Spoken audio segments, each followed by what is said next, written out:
भारतीय अदालत ने सैकड़ों ऐसे मुसलमानों को सालों साल बाद बेगुनाह साबित किया।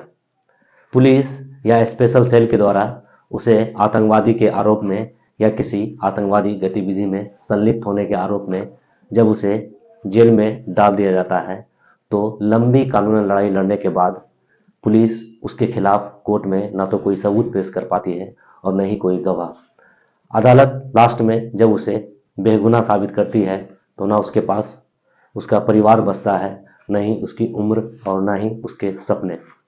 जब अदालत उसे बेगुनाह साबित करती है, तो उसकी आधी से अधिक उम्र जेल के अंधेरे कालकोठरी में कट जाती है। उसके परिवार के कई सदस्य इस उम्मीद में दुनिया छोड़ देते हैं कि आखिर उसे कब इंसाफ मिलेगा। उसका करियर तो खत्म हो ही जाता है, साथ साथ भारतीय समाज उसे स्वीकार भी नहीं करता। अपने माथे को कलंक हटाते हटाते उसकी जिंदगी ही बीत जाती है। आज की कहानी भी कुछ ऐसी ही। आज की कहानी जब आप सुनेंगे तो आपके रोंगटे ही नहीं खड़े होंगे, सिर्फ आपके मन में कई सवाल भी उठेंगे। आदाब, नमस्कार। आप देख रहे हैं द रियल स्टोरी और मैं हूं आपके साथ जुनैद अनवर। आज की जो सच्ची घटना सुनाने जा रहा हूं, दरअसल ये घटना है महाराष्ट्र की। जब एक शिक्षक अपने छात्र को एक बेहतर नागरिक कैसे बनता है वो बता रहे होते हैं, जब एक शिक्षक अपने छात्र को अपने देश के प्रति प्रेम कैसे करना है वो समझा रहे होते हैं, तभी अचानक एक दिन उसे एटीएस के द्वारा उठाकर थाने ले जाया जाता है। उसे पता भी नहीं होता कि उसे किस जुर्म में उठाया गया है।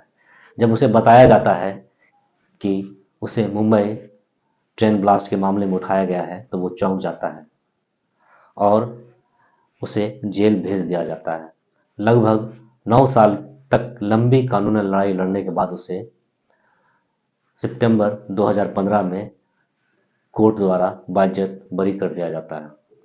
दरअसल ये कहानी है वाहिद खान की।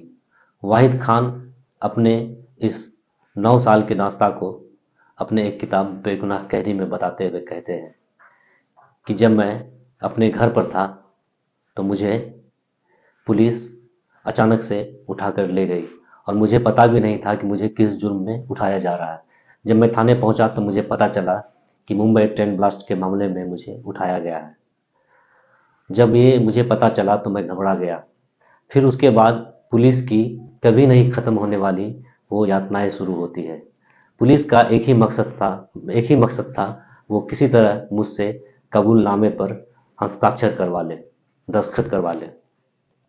पुलिस मुझे तरह तरह की टॉर्चर देने लगी। पुलिस पहले मुझे जेल के अंदर उल्टा लटका कर मुझे सैकड़ों लाठियां मुझ पर बरसाते थे। मेरे तलवे पर एक बार में कम से कम 100 लाठियां दो पुलिस वाले मिलकर बरसाते थे। जब मैं इस गुनाह को कबूल नहीं करता था तो मेरे प्राइवेट पार्ट में पेट्रोल तक डाल दिया जाता था। मुझे कई दिनों तक मेरे आंख पर पट्टी बांधकर मुझे अंधेरी कोठरी में रखा जाता था। ये दर्द बताते हुए वाहिद शेख के आंख से आंसू भी छलक जाते हैं।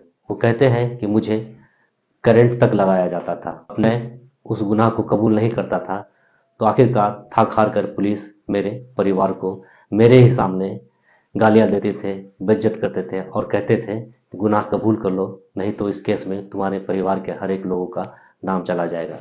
आखिर कोई परिवार की बात जब आ जाए तो हार ही जाता है। तो मैं भी अपने परिवार के टॉर्चर को बर्दाश्त नहीं कर पाया और हार कर अपने गुनाह को कबूल कर लिया। भाई से कहते हैं कि पुलिस की पिटाई की वजह से मेरा दाहिना पैर आज भी नहीं उठता। वाहिद शेख ये भी कहते हैं कि पुलिस द्वारा मेरे कई रिश्तेदारों पर भी दबाव बनाया जा रहा था और मेरे रिश्तेदार से कहा जाता था कि तुम बयान दो कि वाहिद शेख के यहाँ मुंबई ट्रेन ब्लास्ट के बाद जो आतंकवादी आए थे वो वाहिद शेख के यहाँ ही रुके थे। भले मेरे रिश्तेदार कोर्ट में ये गवाही नहीं दिए हो, लेकिन पुलिस भी उन पर लगातार दबाव बना रही थी। वाहिद शेख कहते हैं कि अगर मैं मुसलमान नहीं होता तो मैं अपना बदला हर एक उन लोगों से चुन चुन कर ले लेता जिसने मेरे साथ ऐसी घटनाओं को अंजाम दिया था। मगर मेरा धर्म मुझे ये नहीं सिखाता। मेरा धर्म अमन पसंद है, इसलिए मैंने बंदूक की जगह कलम ही चुना और मैंने तय किया कि अपनी दर्द लोगों तक अपनी किताब के माध्यम से ही बताऊंगा। वाहिद शेख अपनी पत्नी के बारे में बताते हैं। कहते हैं कि मेरी पत्नी इस 9 साल के दौरान वो बहुत दुख और दर्द से गुजरी। वो किसी तरह एक प्राइवेट स्कूल में नौकरी कर अपनी घर तो चला ही रही थी और साथ साथ कोर्ट की ठोकरें भी खा रही थी। मैं अपनी पत्नी के वजह से ही आज बेगुनाह साबित हो पाया। साल 2015 में एक लंबी लड़ाई के बाद वाहिद खान को कोर्ट द्वारा बाइज्जत बरी कर दिया जाता है। वाहिद शेख मीडिया पर सवाल उठाते हुए कहते हैं कि जब पुलिस या स्पेशल सेल के द्वारा किसी व्यक्ति को आतंकवादी या किसी आतंकवादी गतिविरोध में संलिप्त होने में उठाते हैं तो मैन स्ट्रीम मीडिया उसे हेडलाइन बनाकर कई दिन तक चलाते हैं, कई दिन तक उस पर प्राइम टाइम किया जाता है। मगर वही व्यक्ति जब सालों साल बाद कोर्ट द्वारा बेगुनाह किया करार दिया जाता है तो वो मीडिया से लापता हो जाता है।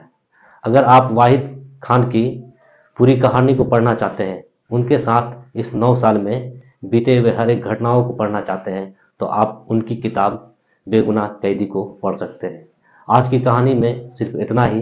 अगर आप ऐसे ही और कहानी को सुनना चाहते हैं, अगर आप मेरे चैनल को पहली बार विजिट कर रहे हैं तो प्लीज़ मेरे चैनल को सब्सक्राइब कर दें, बेल आइकन दबा दें ताकि मेरे आने वाले हर एक वीडियो का नोटिफिकेशन आपको मिलता रहे। शुक्रिया।